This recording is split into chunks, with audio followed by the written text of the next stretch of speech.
Thank you. It's great to be here today. I'm going to talk about lessons we've learned as we've moved from Team Foundation Server, which is an on-premises server software that you buy and install and run yourself, to a cloud service. I started on the TFS team back in 2003 when we were just getting started and worked on the first version of TFS, and I've also helped lead this transformation into the cloud, into a DevOps team. And as Brian mentioned, Team Foundation Server and Visual Studio Team Services, for those who don't know, provide a full set of services to do software development and to do DevOps. So that's source control, it's planning tools, build automation, release management, all the sorts of tools that you need in order to do DevOps. So this journey that I'm going to talk about is a journey that's unfolded for us over about the last 7 years. And on this chart here, I actually show the sprints. We started Sprint 1 back in August of 2010, and now we're at Sprint 127 here this week. It's the start of 127, in fact. And along the way, we've learned a lot. We stood up the service for real on April 23rd, 2011. That's the last time we started from scratch. So everything's been an upgrade since then. And along the way, we've learned a lot, sometimes the hard way, and we'll talk a bit about that.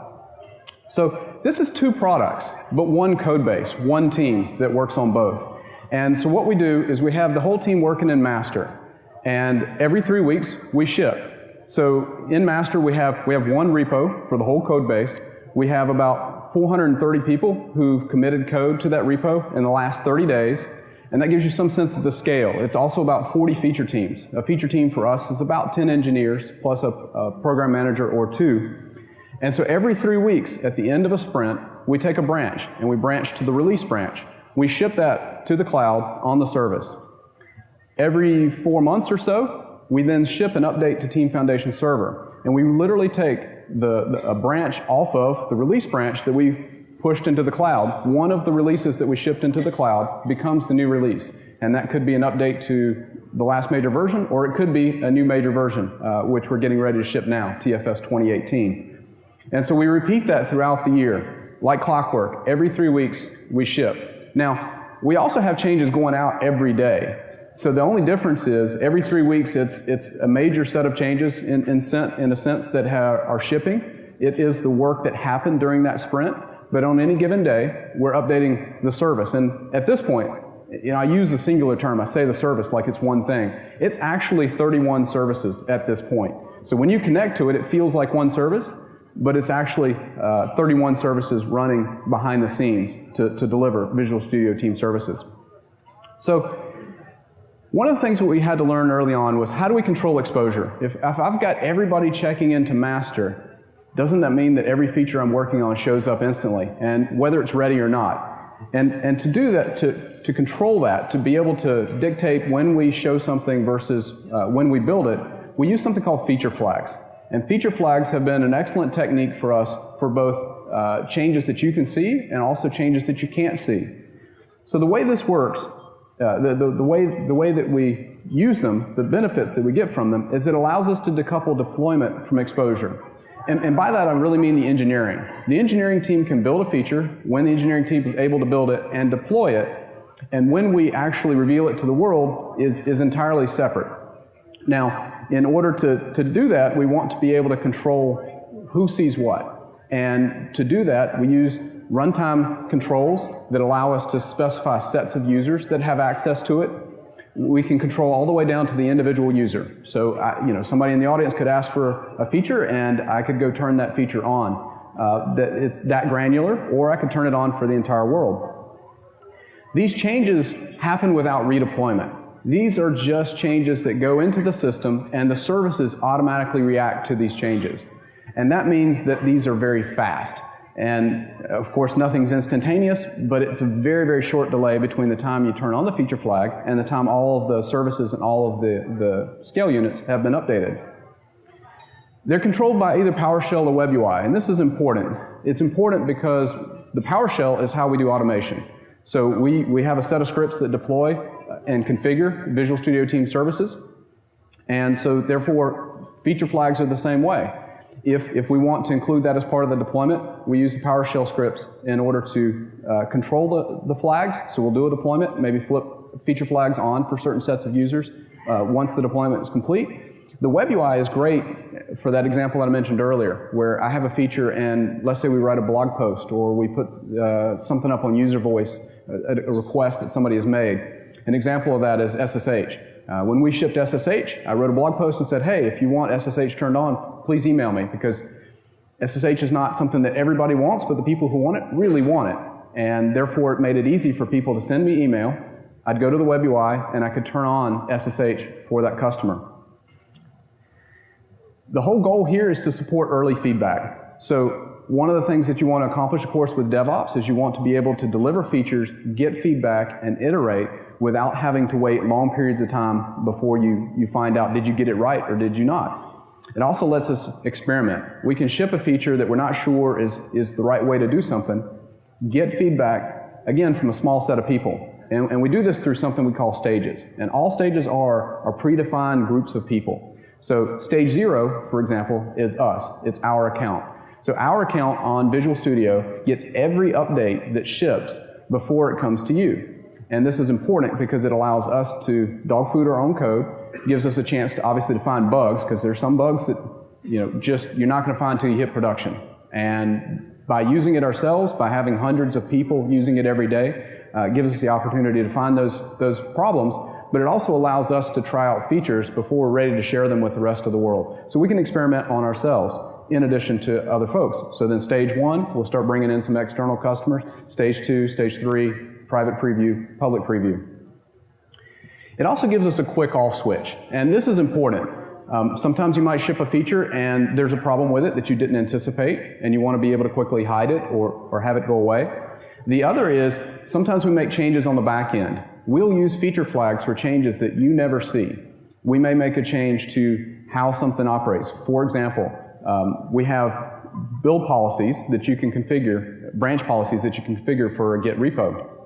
And we had a cache for that. And we wanted to make a change to that. So what we did is in order to get rid of the cache, we actually created a new code path, put it under a feature flag, and we ran both in parallel. And we could compare the results. Were we getting the same answer from the new code as we got from the old code that used the cache? And then as we rolled it out, we could monitor that. We found and fixed some bugs, and then finally we started flipping it on for different accounts. Well, we actually hit two accounts. They were actually internal accounts. The account the Windows team uses, because the Windows team is entirely on Visual Studio Team System, Team Services, and also the Skype account. And for those two accounts, they had a very particular pattern that they were using that exposed a bug. We were able to flip back to the old code path, go fix it, redeploy it, try it again. Everything was good. Flip the feature flag on for good for everybody. So having that ability to switch something back and forth is extremely flexible and very, very, very useful. So let's take a quick look at an example here. So here we've got a web UI where we're adding a new button. This is the pull request web UI out of Visual Studio Team Services. And here I'm adding a revert button. And this was a feature that we actually added about a year ago. To add that feature, to be able to control who could see it, we wanted to define a feature flag. And the mechanism by which we do that is very simple. As an engineer, to consume a feature flag, to use it, you simply have to add a line to an XML file. There's an XML file that lists all the feature flags for each service, so a separate XML file per service. And in this case, it's called sourcecontrol.revert. And what happens is when you run the build, we generate the constants so you can reference those in your code, and it automatically kicks in. So you don't have to write any code to use to implement a feature flag. It's all implemented in the common framework that we use for the server. And so then at runtime, all you have to do is check. Is that flag enabled? If it is, show the button. If it's not, don't show the button. And this example clearly is very simple, but you can imagine it gets much more sophisticated if, like the back-end example I was talking about where we're taking out the cache. But fundamentally, it's all the same. Whether it's in C# or it's in TypeScript, as this example is here, we have the ability to reference these feature flags and show or not show certain features. Now, this sounds great, but what could go wrong? And I'll give you a story about where we didn't do it very well. So 4 years ago this month, Connect 2013, we had a bunch of features that we wanted to reveal. And we thought, hey, we're going to hold on to these features and we're not going to reveal them until the keynote. This will be great, right? So we had, I don't know, must have been 24 features that we were going to go turn on that morning. And so at the morning of the event, this is the keynote's at 9 a.m. or 10 a.m. It was in New York. And about an hour before the keynote, we turned on the features. And at the time, again, this is 4 years ago, we didn't have 31 services back then. We had one service, one global instance. And we were going to turn on all this new code an hour before a keynote. Didn't go well. So here, not only did the service tank, we started turning feature flags off, and it wouldn't recover because it was kind of in a death spiral. Like we had so much going on in the system, so many interesting interactions happening, that it really caused us a great deal of pain. Now the good thing was that somebody had the foresight to create some slides that had screenshots so the keynote could go on without a hitch. But this was a big lesson for us here. But you see these red boxes. It actually took us about 2 weeks to work through all the issues that we uncovered through turning on those features. So as a result, we learned at that point, hey, if you're going to do an event, don't turn on all the features at once. In part because you don't have any time to react and fix them. In part too, because if you turn on a lot of things all at once, you're going to get a lot of different interactions. And those interactions might cause side effects in the system that you never expected. So today, we turn on all the features at least 24 hours ahead of an event. We turn them on incrementally, meaning one at a time, and we monitor it very closely. So once you turn on a feature, how do you know if it's working? And the key here is just simply the absence of failure doesn't mean things are okay. You need to go proactively look. So, are you getting the right hit rates on your cache? Are you seeing extra exceptions that are bubbling up? Because particularly when you first turn on a feature, the traffic's going to be low. And while the traffic is low, if you're looking closely at your telemetry, you can find problems before they become big problems. And that's the goal of monitoring closely with a feature flag. And finally, as I mentioned earlier, we've learned that we can make use of this for back-end changes. And it's been a very flexible mechanism for us to allow not only things that you see, but also things that we change on the back end. So I just went through a case where we had something go wrong in the system and the system went down. So failure in the cloud happens. You have to be able to deal with it. If you're going to run a 24/7 service that is always available, you have to be resilient to failure. So if we can't prevent failure, how do we at least prevent it from spreading and from impacting the rest of the system? So let's take a look at another example and how we're going to deal with it. So in Visual Studio 2013, we shipped a new feature. It's a simple feature. It was synchronized settings, and it meant that if you turn that feature on, then if you had a laptop and a desktop both running Visual Studio, and let's say that you switched from the light theme to the dark theme, it would synchronize. So you would see that Visual Studio would automatically update on both machines, or the other machine from where you made the change. And the way this worked is this was synchronized in the background. And it was done by a service called SPS. And SPS, you can think of it as the service that handles identity, account, authorization, licensing, very core services that every service in the ecosystem needs, which sounds fine, but the way this worked is it created a notification subscription. And when it slowed down, it really slowed down. In fact, this is a graph from the incident, and it became so slow that everything else looks instantaneous because you can't see it because that spike is so tall. So let's take a look at how this happened, how it unfolded. So first, Visual Studio makes a request to shared platform services and says, hey, I want to create this notification. I want to know when changes have been made to settings, these roaming settings, this profile. And so SPS creates a subscription in Service Bus. Now, that's normally a fast call, no big deal. But each of those calls is executed on the thread pool. And of course, most of you probably know the thread pool is a finite resource, so you know what's coming next. The thread pool got exhausted because these requests were so slow and the incoming rate was fast enough that we consumed all the threads in the thread pool. Requests, of course, started queuing. And this meant all requests. Didn't matter if it's somebody trying to authenticate or it's just a request to create a notification queue for these settings. So SPS, which has all these critical services, goes down. And not only that, to just kind of add insult to your injury there are retries in VS, the retries in SPS, so Service Bus has to slow down, and all these systems in front of it are beating on it, constantly trying again, which only adds to the pain, and it results in a bunch of queued requests that are piled up, waiting for when the system becomes healthy, and then of course it's going to overwhelm it again. So how do we deal with this? So this is, of course, the definition of a cascading failure. In this particular case, we had a low priority feature that consumed a very limited resource. In this case, it was the thread pool. By doing so, it blocked critical functions. So a small failure has now become a huge failure, in this case, a global failure.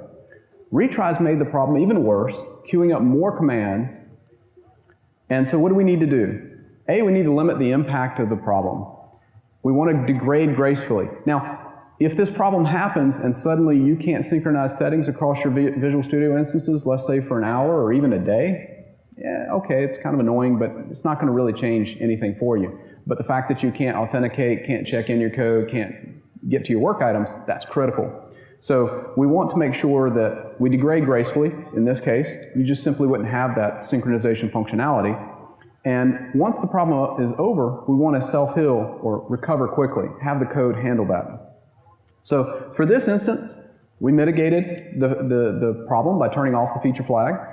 And of course, like I said, then we had the queue of requests that had to drain out. Thankfully at this point too, by the way, we've moved this part out of that critical service. So this can't even happen again. But it makes for a nice example for resiliency here. So the question is, could we detect when some dependency is unhealthy, in this case service bus, and fail fast? This is where we introduce the notion of circuit breakers. Circuit breakers are a concept that was invented at Netflix. And it's really an analogy to, of course, electrical circuit breakers. And the whole goal here is to stop failure from cascading across the system. And this is very important.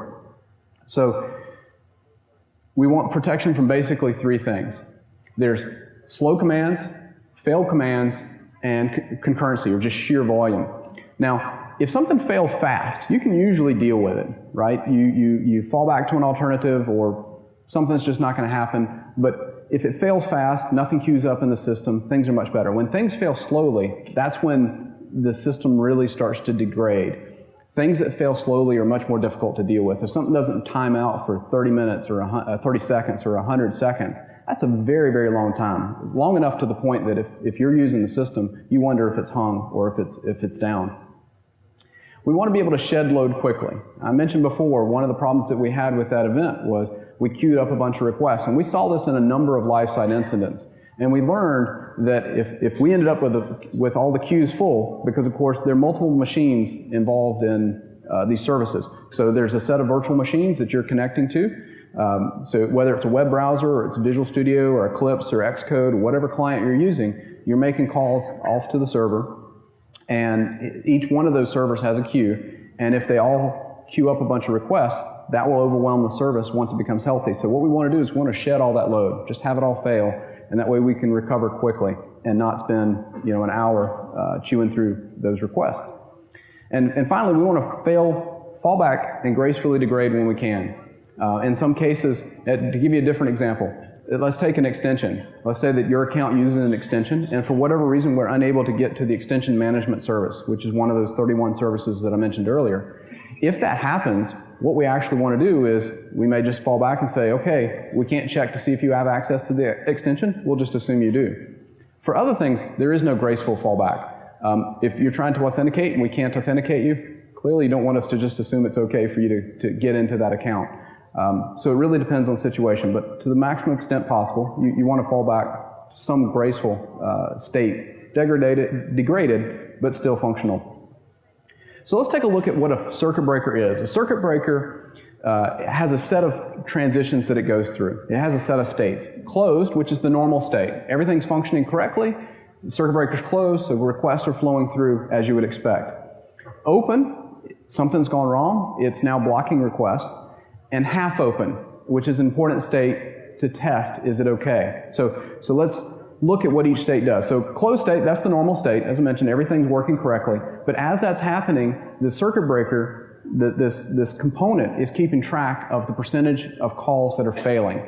It's keeping track of the volume. It's looking at how the commands are performing over time in buckets.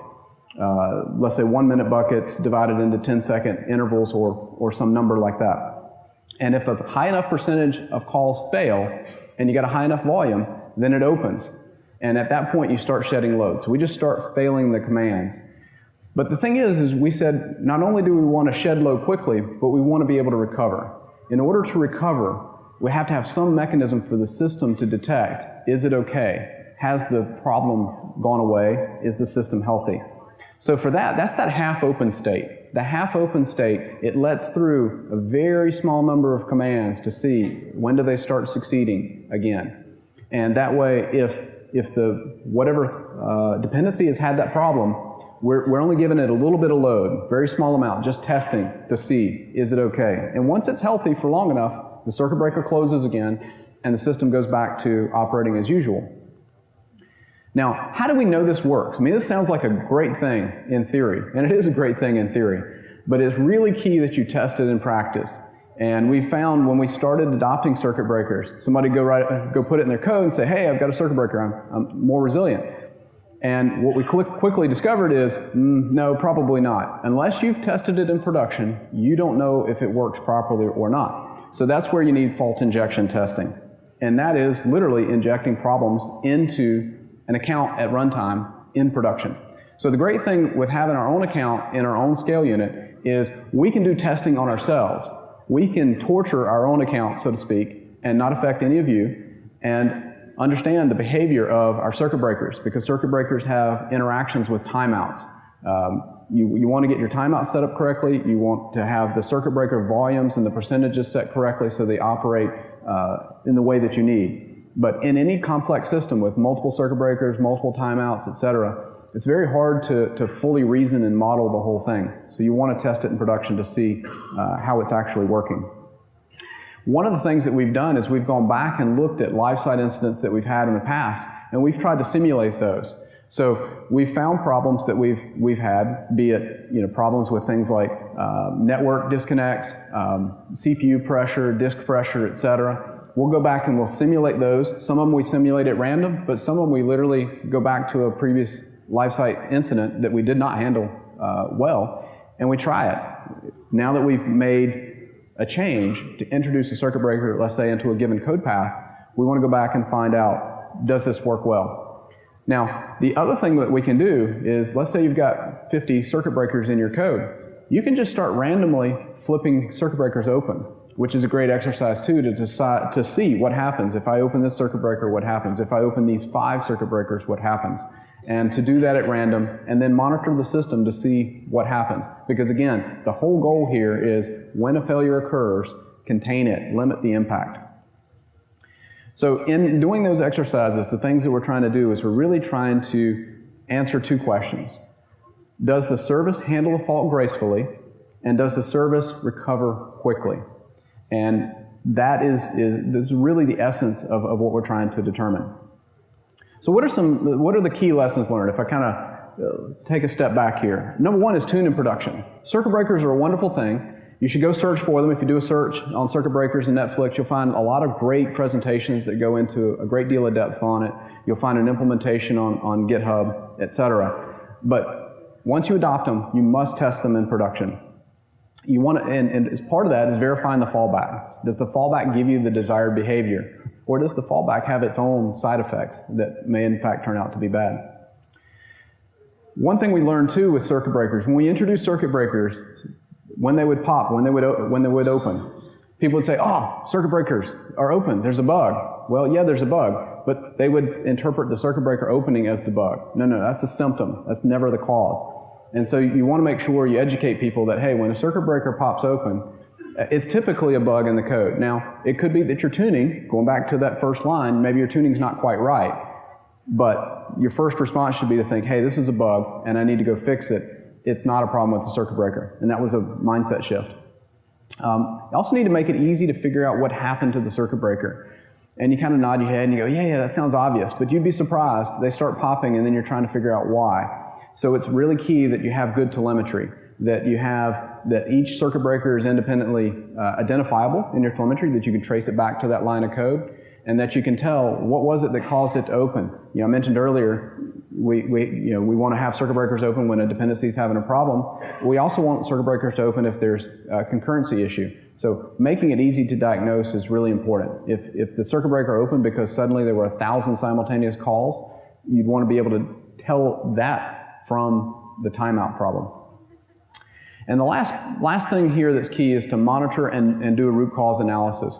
When a circuit breaker opens and prevents a failure from spreading throughout the system, that's great. That's the way it's designed to work. It's giving you what you want. However, if the circuit breaker is opening, something went wrong. There's a bug somewhere, and you need to go figure it out. So you want to do a root cause analysis.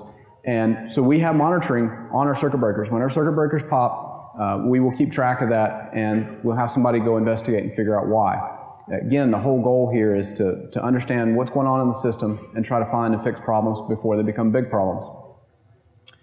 So I talked about a controlling exposure. I talked about resiliency. And I mentioned telemetry. So LifeSite, when you run a 24/7 service, telemetry, understanding what's going on in production is absolutely key. It's your lifeblood.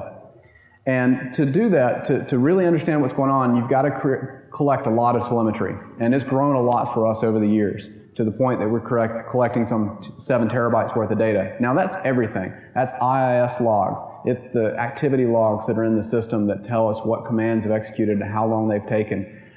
We've got correlation IDs. So when you make a request to one service, and that service, I mentioned earlier there are 31 of them, that service may turn around and call another service.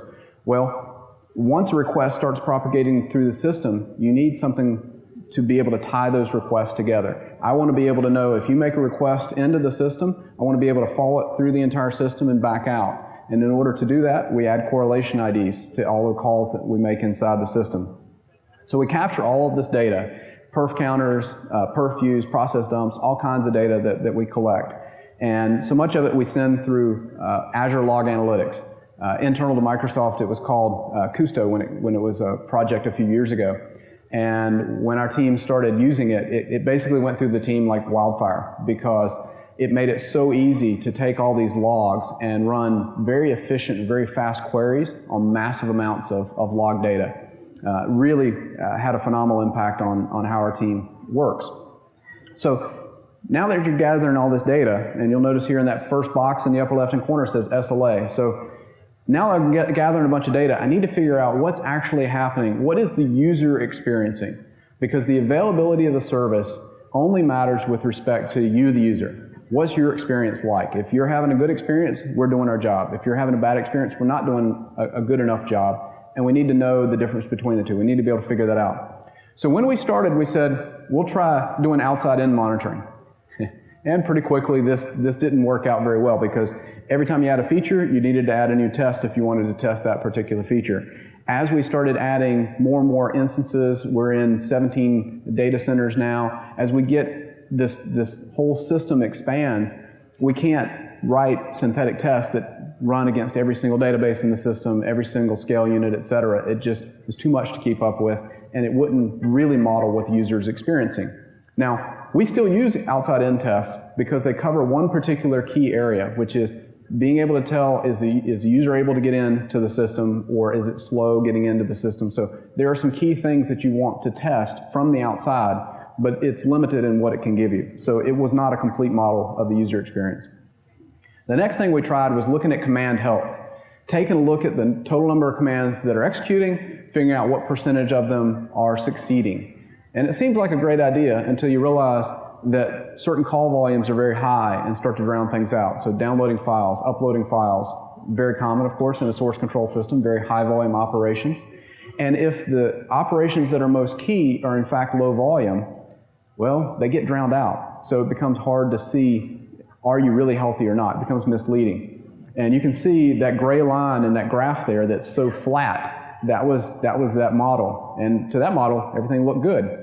The other thing that happens when you have a failure is when the system's having problems and people notice, what do?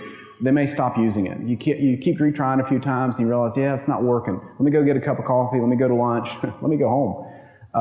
So when people stop using the service so much, if they stop executing the commands that fail, suddenly it looks pretty good, like it looks healthy, right? But it's not, of course. So we settled on what we'll call phase 3, or the final model here, which is, and you can read about the details at aka.ms/vsts-sla, and I highly recommend reading it, because I'm not going to do the model justice here trying to explain it, but I'll give you a brief overview of it. And basically we divide time into 5-minute intervals, and each of those intervals we look at the 5 1-minute buckets within that interval. And for each user who's using the system, if in that minute you have a failed request or a request that's too slow, for us that's a 10-second limit. If a request takes more than 10 seconds, we consider that a failed request. We want to penalize ourselves for being too slow, because even if the system's working but you can't be productive, we failed you. So we want to penalize ourselves for that. And by penalizing ourselves for an entire minute, we start to introduce time penalties into the system, so that you try something, you eventually give up after multiple failures. We're going to penalize ourselves enough minutes that we're really going to see it dip.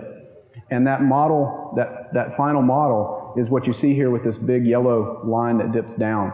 And we really see that spike in failed and slow commands, which is coming up from the bottom, and then you see the availability dip down as a result. We see good correlation between what the model is telling us and what users are actually experiencing. So we get this model, we have this model of availability. When something happens, we want to alert. And really in particular, we want to alert on issues that affect customers. Not some random issue in the system that may or may not surface to you, but when we alert, we're going to pull somebody in to go look at something. So as a result, we're looking at when our availability model indicates we're dipping below, and this is at a 5-minute granularity, so obviously there's a lag here, but in 5 minutes, if we see that the availability has dipped and that a certain threshold, a certain percentage of users are impacted by that, we're going to generate an alert. Now, our alerting journey has been interesting, because at one point we're drowning in alerts. Because it's easy to write an alert. It's easy to put an alert in the system and go, hey, I want to know when XYZ happens. But the problem is you quickly generate a lot of noise. And we had that problem. We were generating thousands of alerts every week. It was just overwhelming. And of course, like anything, when there's too much of something, it becomes noise. What do people do with noise? They ignore it. So we had redundant alerts for the same issue. We didn't have the right threshold, so they were firing when they shouldn't. And of course, the worst were stateless alerts. Stateless, what is a stateless alert? Stateless alert just continues to fire. So once it's breached the alert threshold, once a minute it sends you email, once a minute it does whatever. Those are very, very irritating, because they really become noise in the system. So we went through an effort to tune our alerts to make sure that only the alerts that are actionable are the ones that we fire, and that as a result there's a sense of urgency. When there are thousands of alerts and you're ignoring them, there's obviously not much in the way of urgency, and you in fact might miss something really important. So this was an important part of our journey of cleaning up our alerts. So let's talk a bit about the LifeSite Rules. So I've mentioned, hey, we got an alert. What happens? Well, these go to engineers on the team. These go to the same engineers on the team who are writing features. Because again, this is DevOps. You build it, you run it. If it breaks, you go fix it. So we have this lovely name for this role. We call it Designated Responsible Individual, or DRI, because we're really good with names. And that person is on call. This is a 24/7 on call. But what we found is we split the rotation in 12-hour blocks, which is to say, during basically daylight hours, we have less experienced DRIs, and at nighttime we have more experienced DRIs. Why do we do that? Well, if you put somebody on call and they don't really know what they're doing, they're going to need to call somebody else. And if that's 3 a.m., then you just wake up more people. So we train new DRIs during the day, when if they don't understand how to fix a problem or mitigate a problem or whatever, they can get help more quickly and more easily, rather than waking somebody else up. Our goal is to get somebody online onto an alert in 5 minutes during the workday and 15 minutes after hours. And this is important, because the biggest challenge with being on call is the fact that you've got to be available so quickly. and it has a real impact on your personal life. So this is one of those things where being on call for a long period of time is not a good thing. So we actually rotate every week. We rotate the DRIs and try to minimize that impact. I mean, for a week, you've got to be within 15 minutes of being able to jump online. It's going to have, obviously going to have an impact on your life, but it's once a week, and we have a long rotation, so hopefully you're not having to do this but a few times a year, a couple times a year, depending on your rotation. The other thing we ask for is proactive investigation. So when you're on call, when you're the DRI, we want you to go look for problems. So there are problems that come to you, so to speak, in the form of alerts. But if you look at the telemetry, if you dig through it, you will eventually find key issues that have been overlooked, and hopefully find and fix issues before they become big problems. And to help that, we've got a number of things in the system that are constantly looking for variations or other problems that might happen and notifying people of those. And whoever's on call is expected to be working on that during their shift. Also, production access is through a custom secured laptop. And we do that because, as you all know, phishing is one of the best ways to get into a system. And so on this laptop, on the host, you cannot run email. There are a limited number of programs that you can run, etc. And if you need to have access to production, you're going to have to go through this, the laptop that we give you in order to maximize our chances, of course, of staying secure, of nothing getting onto that laptop and thus getting into production. Now, we also have a team of site reliability engineers, or SREs. We also call this team the service delivery team. And we build on a large platform. Sometimes some things go wrong with the platform. And when that happens, the SRE team handles it. Now, the SRE team is located around the world. We have people in Redmond, North Carolina, Ireland, Switzerland, India, so we can follow the sun. And this is great because if when an issue happens, as long as it's during the work week, we've got somebody who's up and able to jump on it immediately versus always having to get somebody out of bed. Now, if it's 3 a.m. and the engineering DRI who's on call, if it's if it's not a platform issue, obviously we're going to call the DRI. But if it's a platform issue, they're going to go engage with the team that owns that platform and get them to fix it. They also access production through the same type of secured laptop. And they also perform some tasks that we haven't fully automated. So we have the ability, for example, to move your account. If you decide, hey, I want to move my account from US to Europe, we have the ability to do that. We've got a set of scripts that do it. There's not a way to do it by self-service. You can't go to a web UI and schedule it yourself. But you can call up customer support and we'll work with you to schedule a time. Well, that team also runs that script to move your account. So tasks like that. Now, if we've got the engineers who are working on the product also handling LifeSite issues, how do we manage the distractions? Like many of you, we're an agile team, we use Scrum, we use Kanban, but what you really want in a sprint, and again, our sprints are 3 weeks, is you want to be able to focus on the feature work that you committed to.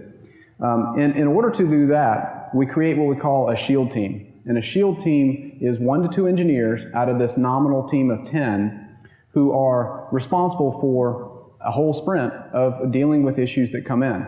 Now, not only is it LifeSite issues that we're talking about now, but it's also issues that come in from Team Foundation Server. If you have TFS installed and you call up customer support and they're not able to solve your problem, they're going to call my team. So there are issues coming in through different channels. There may be issues that pop up on Twitter, there may be issues that pop up in a forum.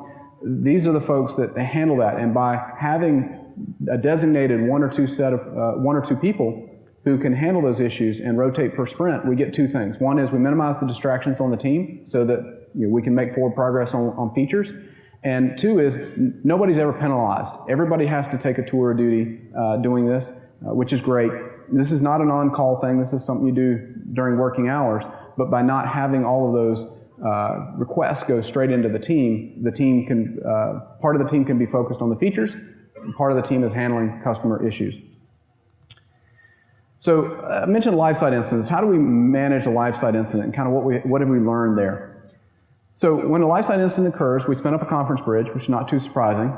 We bring the on-call engineers, the SREs, onto that bridge. We're, of course, going to communicate it both externally and internally. We want to let customers know, hey, we've got a problem, we're on it, we're working on it, here's what we know so far, Keeping people up to date on what's going on really helps a lot, really builds trust. And we want to communicate internally. We want people to know, hey, there's a problem going on. And sometimes you read the email, sometimes I read the email and go, I want to know what's happening. You can join the bridge and either help or at least listen and learn. We have people on the team who will join bridges just to learn about a particular area and how to diagnose things. But one of the keys here is, and this is one of the key learnings that we've had over the years, is you have to pursue multiple theories. And this is most important with a high severity LSIs. It's surprising how easy it is to get myopic. So there's a problem, and somebody goes, hey, I think I know how to solve this problem. So they go pursue that theory. And everybody then wants to go focus on that one thing that seems like it might be the main problem. Well, the problem with that is, if you pursue each of your theories sequentially, it's going to take you a lot longer to mitigate the issue for the customer, which is really the key thing. You want to make sure you mitigate the problem as quickly as you can. So particularly for high severity incidents, you really want to make sure that you pursue all the possibilities in parallel, assign it to different people. Along the way, you want to gather data for root cause. Now, clearly you want to mitigate as quickly as possible, but if all you do is immediately mitigate and you don't capture any data, this problem's going to come back, which is going to be a real problem. So you want to gather data, and you want to keep track of the changes that you make. Years ago when we started, we weren't very disciplined in this regard, and what would happen is, months later, we'd run some upgrade step and it would fail because there was some data shape that was left behind by a previous LSI investigation. So we're now very disciplined about that. If you had a long-running LSI, you want to rotate people. And by that I mean if you have an LSI that's going to run, for whatever reason, you have some terrible problem and it takes you, let's say, a day to get through it or more, then if you don't rotate people through it, you're going to end up with a set of very exhausted people who are unable to function. So if you take everybody who knows how to solve the issue or deal with the kind of area that has a problem, if they're all up 24, 30 hours straight, eventually they become not very useful, right? They're just physically exhausted. So it's important if you get 8 to 12 hours into an incident and can't solve it, that you take some set of people and send them home so they can get some sleep, so that if you're still not done, you've actually got expertise with fresh brains as opposed to people who are just completely exhausted. We want to root cause everything, and as part of that, every week we get together and we look at all of our incidents that are severity 2, 1, or 0, 0 being site down. And as part of that weekly meeting, we keep track of things like how long it takes to go do various things. What's our time to detect? What's our time to engage? What's our time to mitigate? Because we want to constantly be making these things better. We also take a look at the repair items to make sure that we follow up on these issues. Now, there are two kinds of repair items. There are repair items that you have to do right now because you need to make sure the service is healthy, and then there's a set of items that you're going to do because you want to find and fix a class of issues if you can, as opposed to just that one bug. You may want to put some defensive code in, make it more resilient for the future. We file all these work items, we track them, and in fact we require that they get fixed within 2 sprints because we don't want to build up debt from previous LifeSite incidents. So we actually keep track of that. And finally, we want to be transparent. And that means that when we're done, we've got an RCA for an issue, a high severity issue. We're going to post that issue. We're going to post the postmortem, the RCA, to our website, our service website. And we'll take the actual RCA and we add some more context, make it easier to understand, because sometimes the RCAs aren't written for people who aren't familiar with the code to really understand them. And we'll put some extra context around it and explain, hey, here's what happened and here's what we're doing about it. But they are fundamentally the same RCA that we have internally with just some extra context for it to be a little more understandable. So what are the key lessons learned? Telemetry is golden. Telemetry is everything. Without telemetry, you can't see what's going on in the system. And this was a big mindset shift for us coming from an on-prem team where we didn't have telemetry in the code. In fact, we had so little telemetry that when we launched the service in Build 2011, that's when I signed up on Twitter, because I figured if somebody had a problem with the service, they would tweet about it. And sure enough, they did. Root cause everything. When something goes wrong, ask yourself why. You know, the so-called 5 whys, right? Keep asking why till you get to the bottom of the problem. If you don't fix it, it will come back. We want our repair items fixed in 2 sprints because we don't want to build up debt. We want our alerts to be actionable because noise gets ignored, and that's bad. And the SHIELD team approach has worked for us very well. The SHIELD team has helped us both balance customer support as well as getting product feature work done. And finally, you want a good availability model, one that's really focused on the customer, really helps you understand what the customer experience is like. So my last topic today, I've talked about feature flags, circuit breakers, how we manage LifeSite, and the last thing I want to cover today is how we've transformed how we test. And this is really important because coming from an on-prem team with 2 to 3 year cycles, we had testing that worked this way too, which meant tests were big and slow. They were very much end-to-end tests. And we also had this method of development where we go through coding milestones and we do test and stabilization. So we're constantly building up debt and burning it down, building up debt and burning it down. And in fact, at the end of a coding milestone, we call it code complete. And of course, we all know what code complete means. Code complete means it barely works. And so as a result, we all laugh because we know it's true. And so you spend the rest of the time trying to not only fix the bugs, but finish the features. The result was just a constant cycle of debt. And we wanted to get out of that. We wanted to fix this. What our goal was to get to, instead of riding this roller coaster of this up and down of debt and burning it down, we wanted to keep it small, we wanted to keep it low. So one of the first things we did was a very simple bug cap.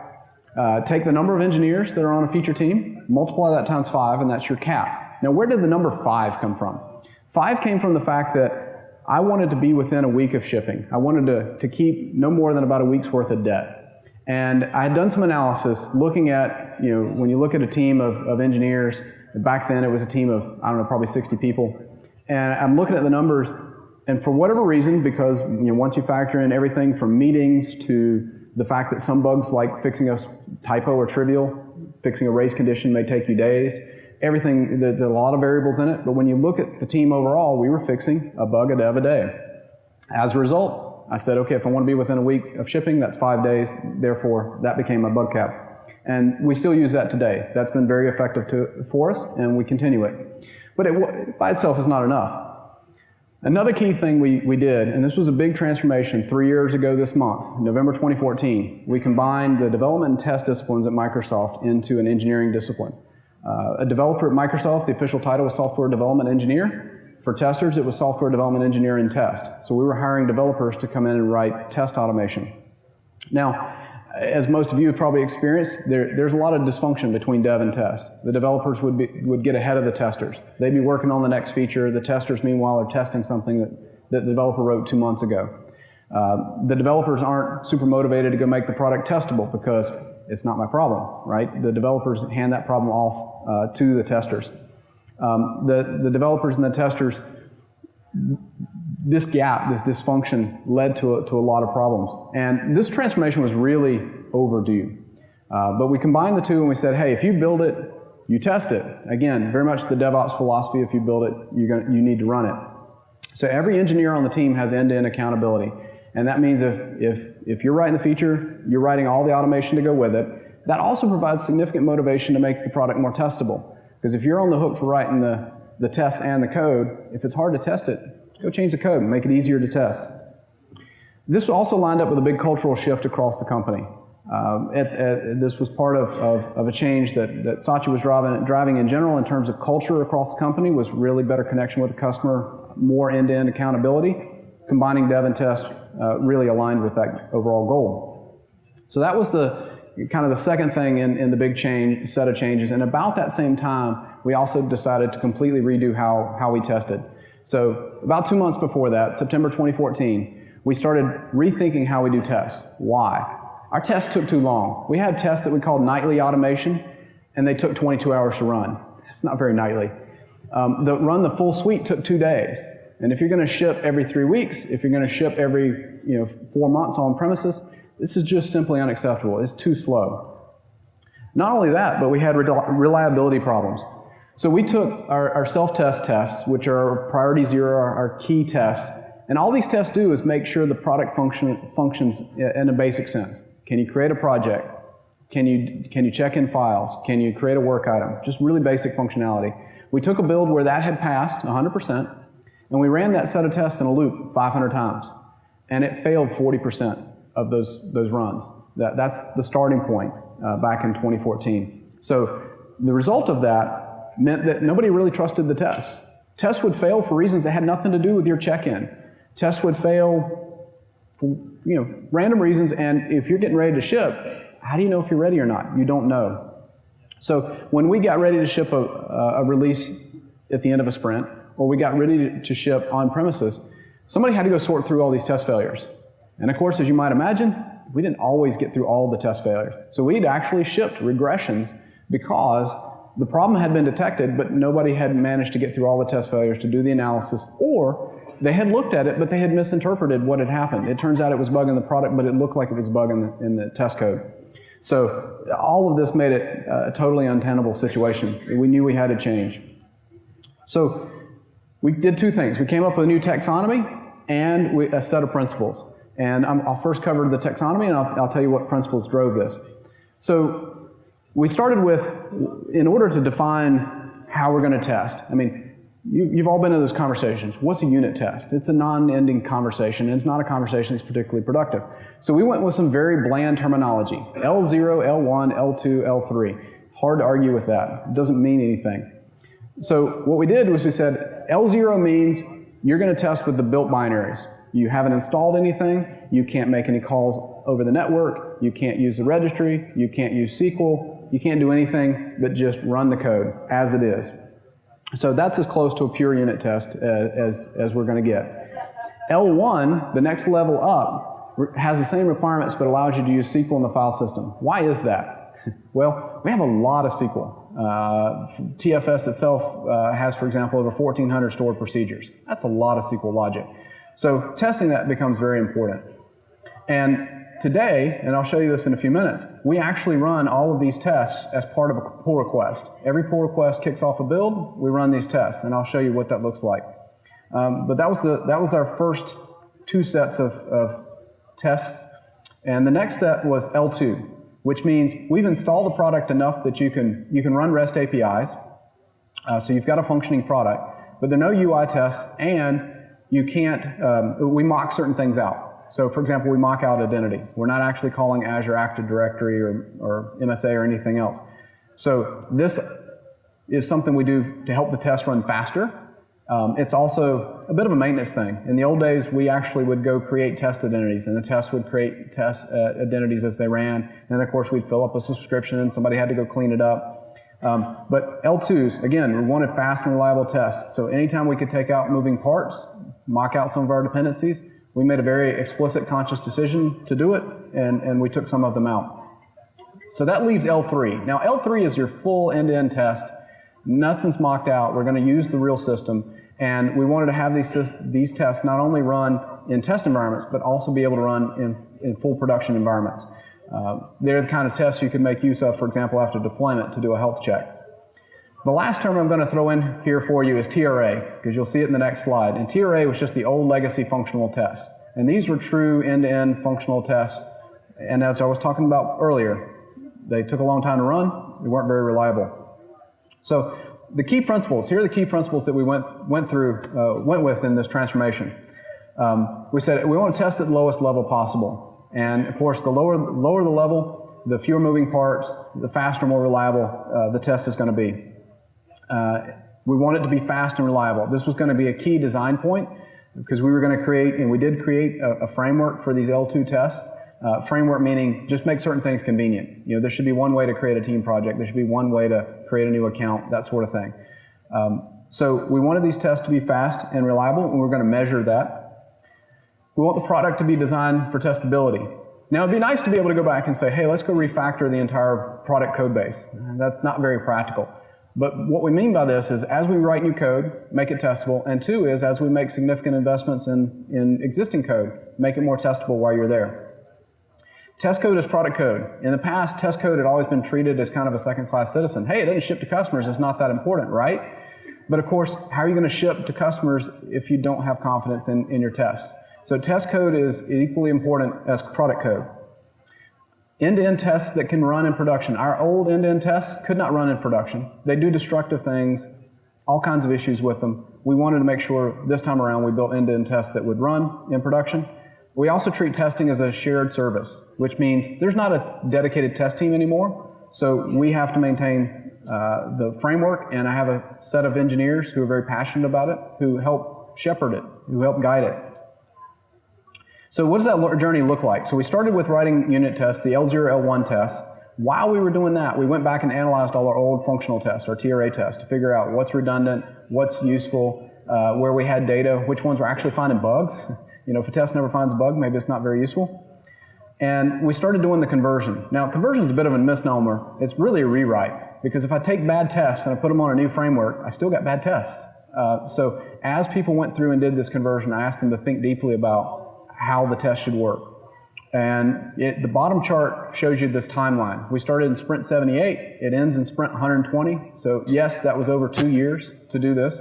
Sometimes we'd make good progress in a given sprint. Sometimes we wouldn't, because we're building features at the same time we're doing this. But you can see on the left, that orange bar is the old functional test, the old TRA test. And then on the right-hand side, we have the L0 tests are the single biggest spike in the graph. And so we've made that shift. And in fact, there are 0. So we went from 27,000 TRA tests to 0 over the course of, like I said, more than 2 years. But it's not that it took 2 years. It's just while we're doing other things at the same time, these things take a while. So L3 tests, I mentioned L3 tests. I really won't talk about those because we haven't done much with them yet. It's something we're starting to work on now. So let's take a quick look at pull requests and see what this looks like. So when you issue a pull request, we're going to go run those L0 and L1 tests. Now they run as part of the build, and you'll see in the upper left-hand corner in that red box that the build ran. And when the build ran, it ran almost 65,000 tests in 6 minutes and 49 seconds in this particular execution. So they generally run in less than 7 minutes. So in 7 minutes, I get an incredible amount of coverage on my code. Now, I'm not running the L2 test. This is just L0 and L1. So it's not everything, but it is an incredible amount of coverage. So I mentioned earlier, I wanted both fast and reliable. Now, fast, we've gone and done profiling of the tests. We've gone and fixed slow tests because over time, things happen. But how do you deal with reliability? So what we did is we formalized the reliability runs. Every week, we run a reliability run. And any test that fails we take a build that has passed 100%. So you know the test should always pass. Any test that fails, we flag that test as unreliable. Now, sometimes it's not actually a problem with the test, right? It could be a flakiness in the product itself, fine. But we tag that as flaky because we don't want people trying to check in and having failures that aren't their fault, right? As soon as you start having tests that fail and it's not something you did, you stop trusting the tests. So we still run all the tests because it became very convenient just to report it into the system.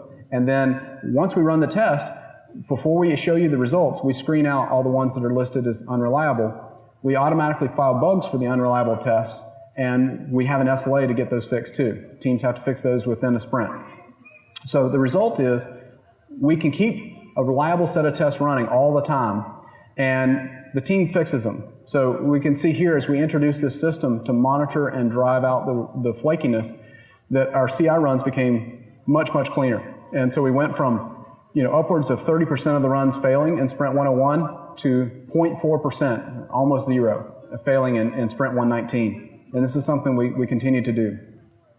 So last thing I want to cover here is what do we measure? What do we measure? We measure a variety of things. We have this engineering scorecard where we keep track of our bug debt, the cap, the 5-buck cap. We keep track of the number of unreliable tests. We also keep track of velocity. We keep track of a number of different metrics, and we use a scorecard to do that. And that's been very valuable. We try to boil it down to just the things we most care about, because of course a scorecard with 45 columns is overwhelming. So what are our key lessons learned here? Single discipline accountability. Having merged dev and test into a single engineering discipline has paid off very, very well for us. The ability to have someone who's writing the tests also go back and change the code to make it more testable. We've accomplished our goals with that change. We've now have fast and reliable tests. Our L2 tests now run in a fraction of the time of the old 22-hour tests. We root out flakiness constantly. We've got this system to manage and monitor for reliability issues. And we measure. We measure and go through, understand how long it takes different parts of the system to run, different tests. How long do the L0 take? How long do the L1s take? Where are the slowest tests? Filing bugs, going and making those fast. So wrapping up here, I've talked about controlling exposure with feature flags, and this is a key technique that not only allows us to experiment and get early feedback, but also allows the team to work in master. We limit the spread of failure through circuit breakers. Failure is going to happen in the cloud. The question is what happens as a result of that, and we want to contain that failure. When I was talking through LifeSite, gathering telemetry, we want to root cause everything. Ideally, go root cause problems before they become big problems. And then we want to design fast and reliable tests and constantly measure and improve them. And this change has made a huge difference for us for being able to ship quickly. You know, as I mentioned earlier, everybody works in master, and then we ship out of release branches. And we run the same build definitions, the same tests on master, on our release branches. And by having a set of tests that runs fast and reliably, we know when we can ship to production. So thank you for joining me today. If you want to learn more about our DevOps journey, there's a lot of video that we just put together back in September. So it's just in the last 6 to 8 weeks here. We just published it the other week.